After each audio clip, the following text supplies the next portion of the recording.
I don't really know what Danny's doing. Wake up. Move on. S-tier dog shit. What could possibly go wrong? Merry Christmas, you filthy animals. 'Twas the night before Christmas, and all through the house, not a creature was stirring. Not even me. I don't really know the rest of the words to this Christmas poem. All I know is I tried to tell you so, and it saved my season. Merry Christmas, folks. I will be sleeping very well tonight.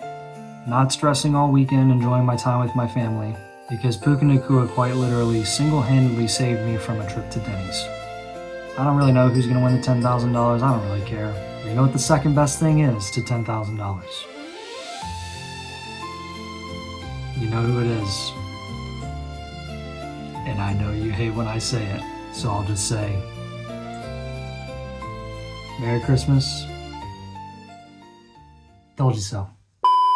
So since the dev team didn't make any videos until basically the playoffs, just think of the dev team as the 2020 Buccaneers. Like, I'm the oldest person in the Flock League, just like how Tom Brady was basically the oldest person in the NFL. Like Tom, I too have a supermodel wife and a child that I'm currently ignoring on Christmas Eve for the love of the game. Let's see, the Bucs lost to the Chiefs during the regular season, and we lost to Sal during the regular season. Both teams didn't have a bye week and had to go through the roughest competition. The Bucs had to play Aaron Rodgers and Drew Brees. We had to play Mason and Avery. And Sal's a lot like Patrick Mahomes. You know, he's got a unique voice. People know who he is. And oh, everyone wants him to lose. Sal, no one wants you to win. No one. The time has come. Week 17, the championship, me versus the devs. And we have our preview up on the Sleeper app. I have a 60% chance of winning. My team's projected for a whopping 157 points. Now, the devs team is great. They're projected for over 140 points. For context, normally in this league, teams are projecting like the 120s. Mid to upper 130s is like a good week for a lot of teams. So we're two high scoring teams. This makes a lot of sense that it should be high scoring. But I just have a ton of players in great situations. Hopefully this pans out. But like, the setup is there for me to end up winning this league. I mean, you have George Pickens against the Commanders, arguably the best matchup for wide receivers. Trey McBride against the Bengals, the best matchup for tight ends. So I'm in a pretty nice spot there, but you still do have the devs coming out with a full roster, a healthy roster, a good team when you factor in Jahmyr Gibbs and JSN, two top 10 players in fantasy, borderline, if not top 5 players in fantasy. There's going to be a lot of points. So I feel good about my chances of winning this week. It's nice to see the early projections are in my favor. And about 24 hours from now, it's going to kick off on Christmas Day. That first game, I'll have George Pickens going, and then we'll have some other players throughout the day. They'll have Jahmyr Gibbs. So I'll have a pretty good idea potentially after that on where things are shaping up, depending on what Pickens, Gibbs, some of our defenses do heading into the weekend. So early lean, I feel confident. I felt confident since I knew I was facing the devs a couple of days ago. The projection makes me feel even better. The matchups feel good. What could possibly go wrong? Now, Sal. Is your team good? Sure. But look how you got to the championship. A bye week and then you beat up a fan? Who are you, DK Metcalf? Maybe you should be suspended for the rest of the season too. All right, now, usually like the waivers at this point in the season don't matter, but this week when there's only like 4 teams playing for anything, you're either playing in the toilet bowl trying not to lose or playing in the championship like the devs and I trying to win, you would think there's not a lot of waiver wire moves. 15 waiver wire moves were made this weekend. And you might be thinking, oh, everybody just exchanged their kickers and defenses. No. 14 of those 15 moves were made by us Final Fours that are still playing for something. 7 of them were running back ads by Danny. You might not remember Danny. He was on this channel like a month or 2 ago. He was on it last year. You haven't seen him since. The only reason we know he still exists and is alive and is actually participating in the toilet bowl this weekend, the last place game, is because he just added 7 running backs. Now, for context, Danny did lose some players this past weekend. He lost Quinshon Judkins. His entire team got banged up. But Danny goes out there. Let me name the running backs he added. Dylan Sampson and Raheem Sanders, the Browns running backs, makes sense. He loses Judkins, makes sense. He's able to get both of them. Samaje Perine. All right, I mean, I guess this league doesn't have much on the waivers. I understand that. Okay. Isaiah Davis, Jaleel McLaughlin, Rachaad White, and Jeremy McNichols. Now, those last 4, I don't know what's going on. I don't know if Danny is trolling at this point. I don't know if he's thinking like he'll just try and get 2 points in his lineup in his running back slots. I don't know what's going on. I get it that he has to actually have at least 2 running backs starting this week. So worst case scenario, he's going to land on one of those final 4 if these Browns guys can't go. I don't really know what Danny's doing. All right, all I want to point out here is there are only 4 people left that matter. Zach, Danny, Sal, and the dev team. You would think at this point that Danny Ladd 21 would think it's important enough to at least submit one singular clip. You would think he would be smart enough to realize, hey, maybe the comments will be nice and just move on. If you submitted a clip, buddy, literally after one video of Bush going Wolf of Wall Street, embarrassing himself in front of the world, what did the comment section do? They forgot about it. They moved on. Okay, the world keeps a turning. People have short memories. But every video, when you should be submitting 10, 15 clips for this one, that you don't submit, it makes it a bigger deal. And the comments get more and more ruthless. Wake up. Move on. Well, I just want to take a second and wish a very Merry Christmas to all of our Flock League viewers. I, Zachary Daniel Savage, born on the 22nd of May, 94, am absolutely honored to be representing for you guys in the toilet bowl. I mean, this year, we have just been S-tier dog shit. And you know what? It's an honor to fight for something here in week 17. It's an absolute honor. Nowhere else I'd rather be. In my home leagues, I got 2 home leagues, 1 quarterback and a superflex one. I'm in the finals. And honestly, I care more about this game in the toilet bowl than I do my home leagues. I want to take a second as your toilet bowl representative and say I will fight for you, okay? I will do everything I can, fight tooth and nail, start anybody off the waiver wire that makes sense. However, in the spirit of Christmas, I'm thinking about things that I'm grateful for and things that are important to me. And I just want to take a second, talk about these comments around Danny Ladd. Let's be for real. What Danny did, out of pocket. I think we all know that. Ask yourself, have you ever done something out of pocket? If you just said no, then you're lying to yourself. All right? What I would rather do in today's video, because what a lot of y'all don't know is Danny is one of the better people on the planet. So what I want to do today, I'm facing him in week 17 in the toilet bowl. I would rather start a chain in the comment section of you guys talking about things that you love about Danny Ladd. I'll start off. There is no one that has more passion for his football team than Danny Ladd. I think I'm a diehard fan, but the way this man, his loyalty bleeds through his skin. Dallas Cowboys. Now, that in itself is unfortunate. This man has had to grow up a Dallas Cowboys fan, okay? But I respect the grind. I respect the loyalty. Anytime I see this guy in person, he makes me excited to be around him. I love being around Danny Ladd. So, kill him with kindness, all right? That's what we're gonna do. Danny, it's an honor to fight with you in the toilet bowl. Whether it's me or you, it's just, I'm glad to be here. All right, 2025. We're ending it on a bang.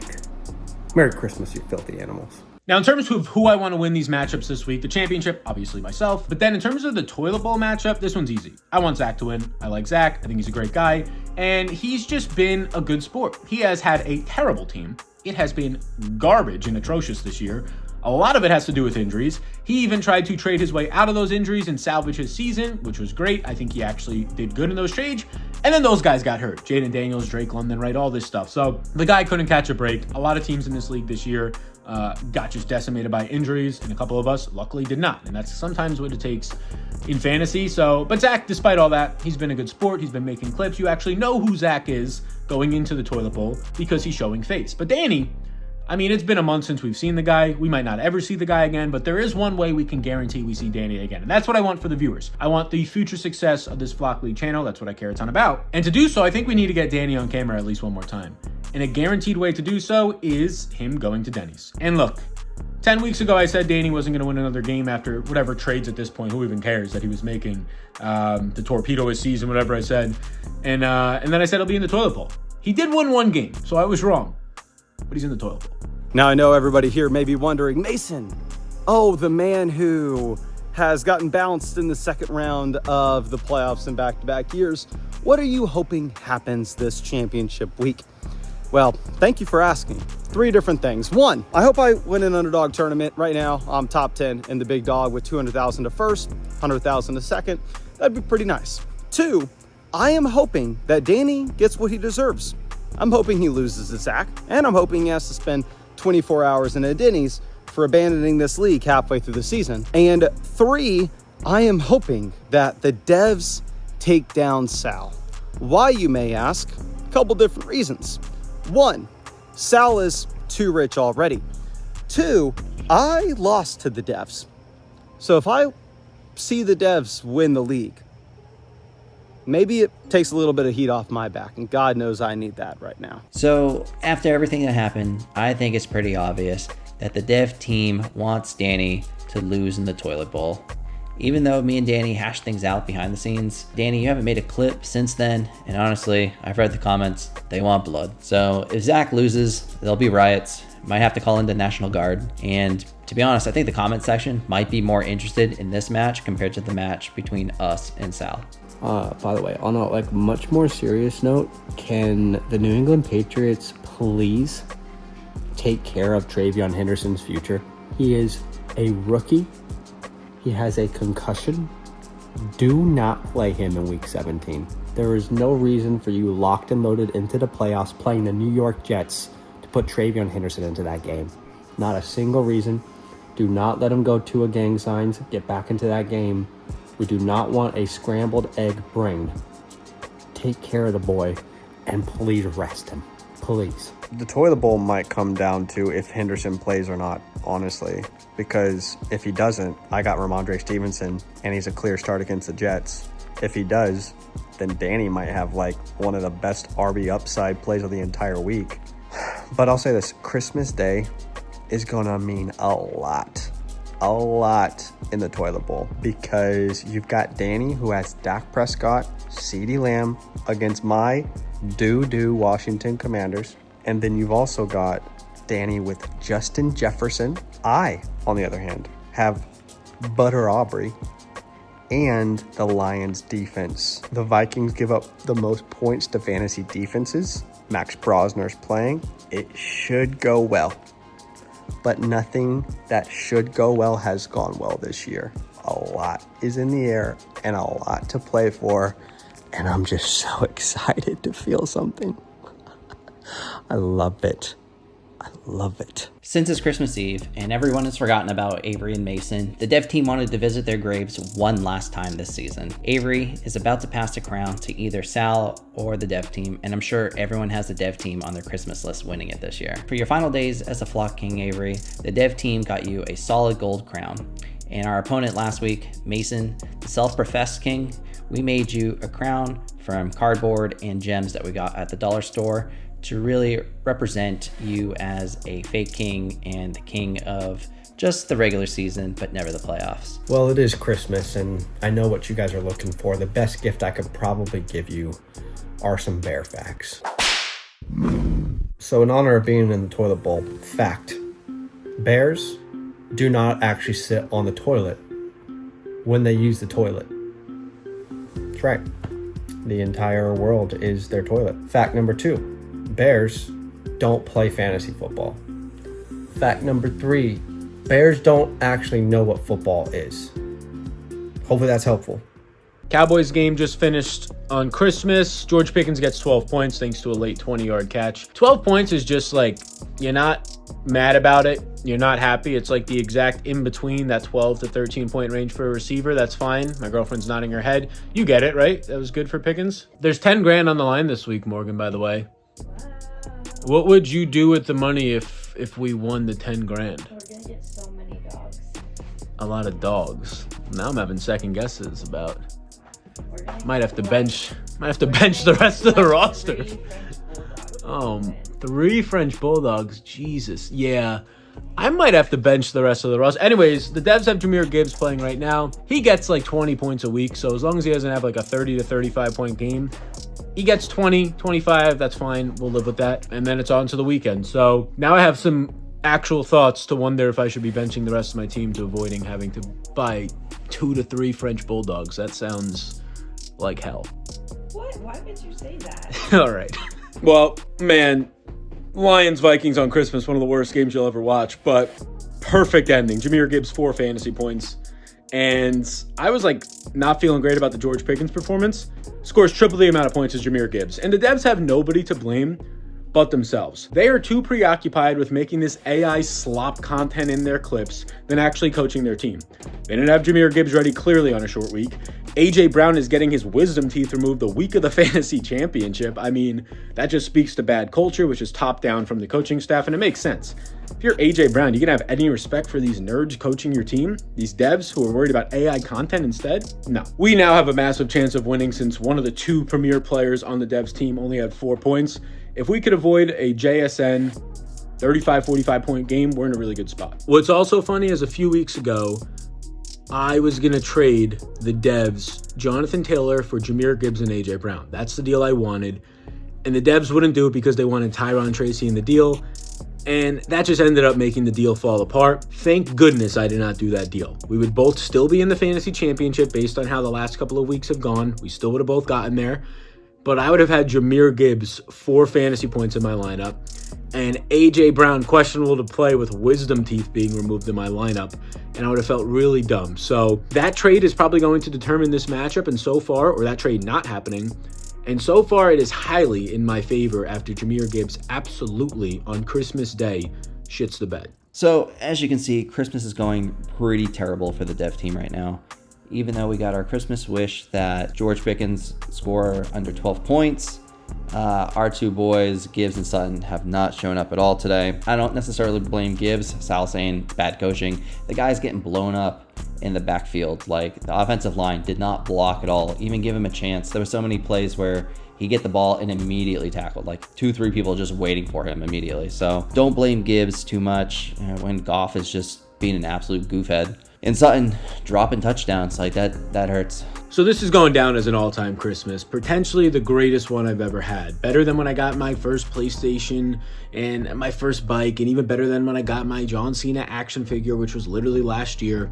Because the Devs from Jahmyr Gibbs and Courtland Sutton, 2 of their best players, combined for just 14 fantasy points, almost equal to what George Pickens did alone. And we now have a strong 73% chance to take them down. I have good news and I have bad news here. 1, god dang, this light's bright. I just woke up. Bad news is I'm waking up to what appears to be a Sal Vetri victory. With the Dev team, they had one hope. And that one hope was Jahmyr Gibbs. And Gibbs shat the bed. Second piece of news, which is actually good, is apparently CeeDee Lamb and Justin Jefferson combined for the same amount of points as Brandon Aubrey.